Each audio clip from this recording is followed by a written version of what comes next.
Well, good morning, everyone. I am Mike Feider. I'm with Historic England. I do various digital things, largely with archives.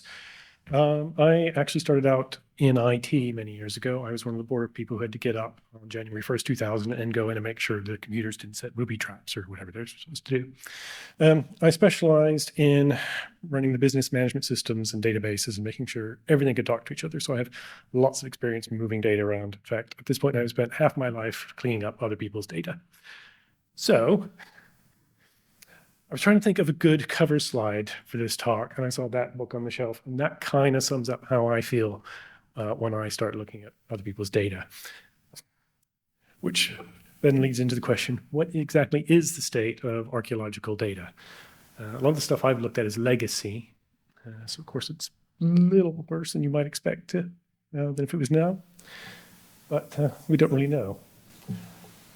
And leading into that, something I've heard since I got into archaeology, there are different places, different levels, so I'm not picking on any one organization, is we don't care about people's data. We just want them to, they just need to provide it in the right format, basically, which is essentially the same as saying we don't care what's in the box you give us, just that it's in a box and the box has the right dimensions, which is, if you handled your physical archive that way, no one would do it.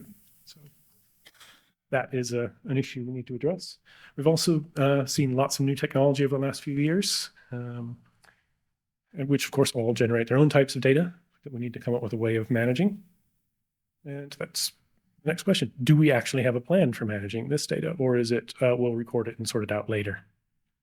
And on a sort of higher level, do we even know what we're doing with it in the first place? Are we just picking up thing A, starting to use it, and hoping it works out? So this leads into general skills, kind of builds off of a comment I made in last year's session that we need to make sure that we as archaeologists have the skills and probably need to be bringing in specialists in these bits of technology rather than I went online and read a few things and sort of taught myself. Now the first two I've got on this list here, I probably should put in quotes because it's more about the perception and versus reality of these things. If you look at them together, older generation doesn't know a lot about computers, younger generation doesn't know a lot about computers. That means nobody knows a lot about computers. So what do we actually mean when people say these things? Well, we've all had the older colleague who just doesn't do computers, but I've also known people through all age brackets who just don't do computers. We also have a legacy problem where it was always computers are someone else's problem, particularly the digital archive. So that's kind of fits in the first category there. There's also the issue of how do you keep up with everything that's coming out now? It's a lot harder to do when it's not your job to keep up with all those things. As for the younger generation, there's lots of anecdotal data about stories about people coming in and fresh from school and not knowing how to use computers. Someone told me recently they had to teach someone how to use a mouse. But I don't know if anyone's actually done any studies on this. And I've known just as many people my age or older who only know how to use phones or tablets, despite the fact they should have been using computers in their jobs for years. So I think things are fuzzy there too. And that kind of feeds into the way technology has changed. A lot of it is more distant. So you as a user don't need to know as much about it. You know that you open the app and you push the big green button and something happens. So I think when people talk about these first two things on the list, that's kind of the sort of things that they're talking about.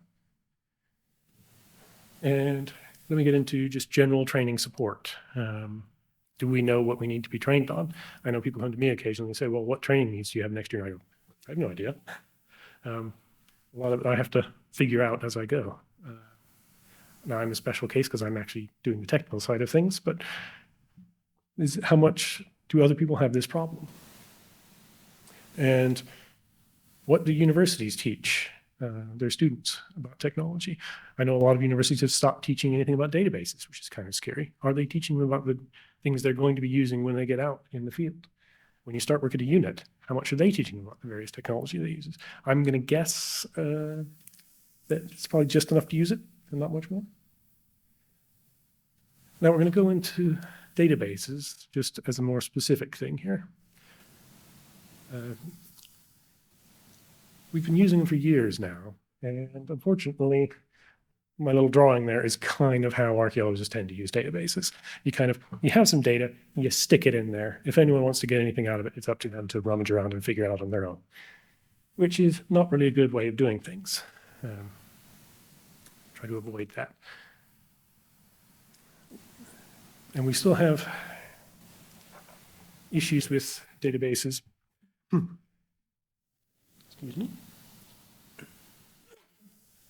Where it's not so much a database as it's a big bucket to put a bunch of spreadsheets in, where nothing is properly structured. It looks like a database because it's in a grid. We'll just import it into a database and we'll call it done.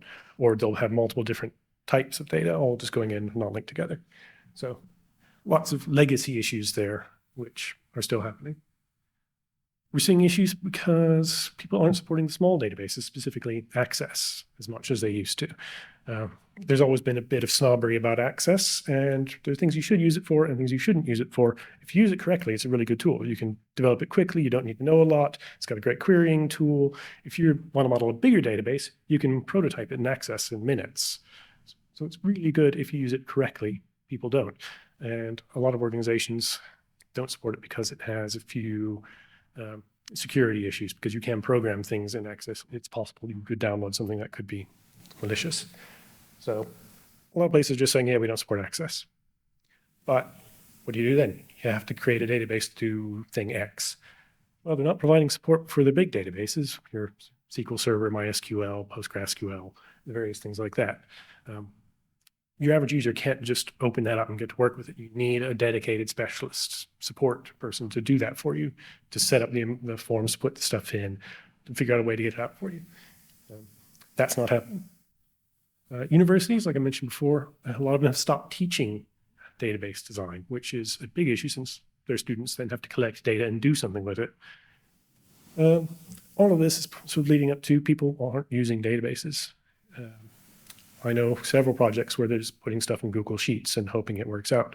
If you're a database person, that should terrify you. If you're not a database person, listen to the database people, because it should terrify you. And this kind of leads up to everyone's biggest favorite thing now, AI. AI is only as good as the data that goes into it. So if we're building all these AI models off of some of this legacy data that has problems, that isn't being stored correctly, that's dirty because of the way it was recorded, those models will be flawed.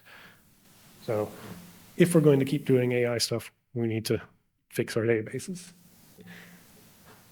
Now, I'm going to sort of detour into more specific things about databases here. Hopefully some people here know this, but this has come up a lot since I got into archaeology, where I talk to sort of self-described database experts who then say, what's normalized data? Which is sort of the building blocks of a relational database. You don't need to necessarily know the terminology. There's all kinds of stuff written about it, but it kind of pulls down to three things. Your data needs to be atomic, so only one thing goes in a field. So if you have a context with two small finds in it, you can't put small find 1 and small find 2 in one field. If you're searching for it or running any statistics on it, it won't return it correctly.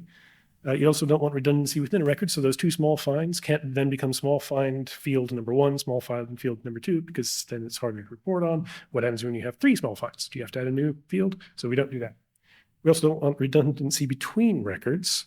So basically, you don't have the same data stored in multiple places.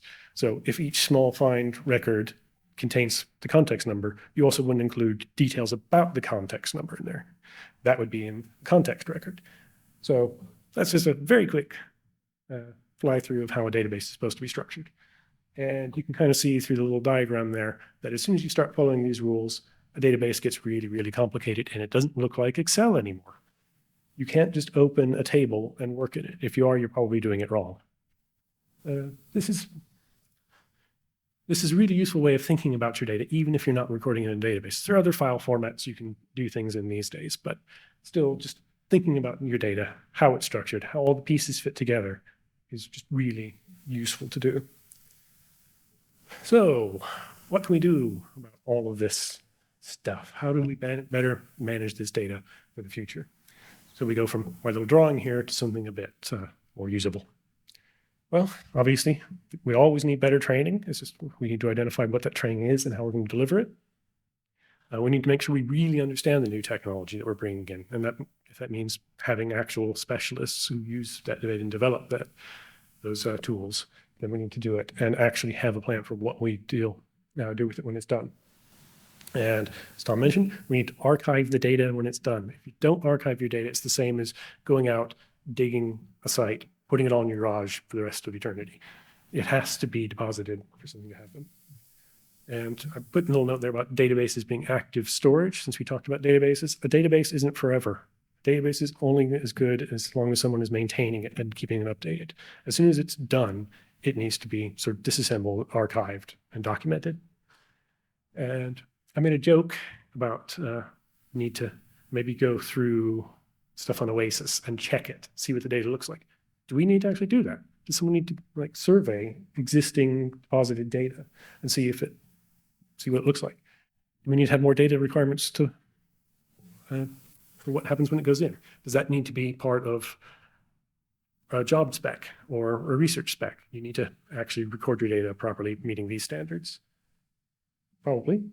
And will this need some kind of data scoring system based on how normalized is your data? What do you provide? What's the documentation like? Don't know.